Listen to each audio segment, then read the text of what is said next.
इस पे पूरी चलिए ठीक है नाज़िम जी, चंदन जी भी हमारे साथ बने हुए। चंदन जी, आप कितना वाकिफ है जिस तरीके से नाज़िम जी का बयान आता है, इससे कितना इत्तेफाक रखते हैं? साथ ही उत्तर प्रदेश का वोटिंग परसेंटेज देखा जाए तो बहुत कम हुआ है, 44.13, और कहा यह जाता है कि दिल्ली का जो रास्ता है वो यूपी की सत्ता से ही होकर गुजरता है। क्या कुछ कारण इसके पीछे समझते हैं आप?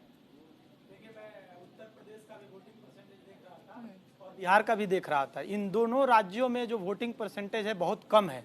अब इसके पीछे अभी हमारे साथ जो बैठे हैं वो बता रहे थे कि मोदी जी जो वोट पढ़ रहे हैं वो एनडीओ के ही पढ़ रहे हैं, इंडिया अलायंस को नहीं पढ़ रहे हैं। लेकिन ऐसा कहना ये उचित नहीं होगा। ये तो 4 जून को ही पता चलेगा कि वोट किसको पड़ रहा है। मेरी जहां तक समझ है, अगर सरकार बेहतर तरीके से कार्य कर रही है, चाहे विपक्ष के भी जो नेता हैं वो अपनी बातों को और सरकार की जो कमियां हैं उसको पहुंचाने तक, जनता तक पहुंचाने में अगर सफल हो पा रही थी और उसको समझाने में सफल हो पा रही हैं, तो लोग घरों से निकलकर वोट करते। कहीं ना कहीं जनता में व्यापक असंतोष है।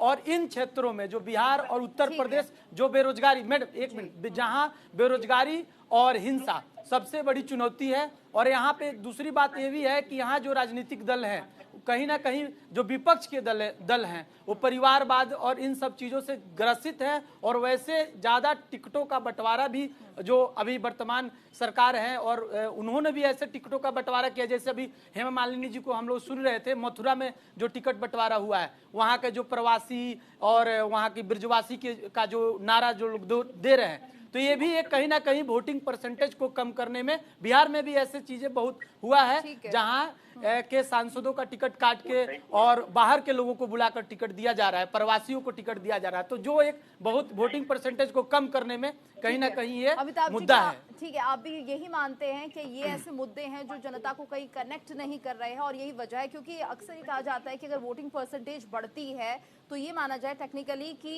यानी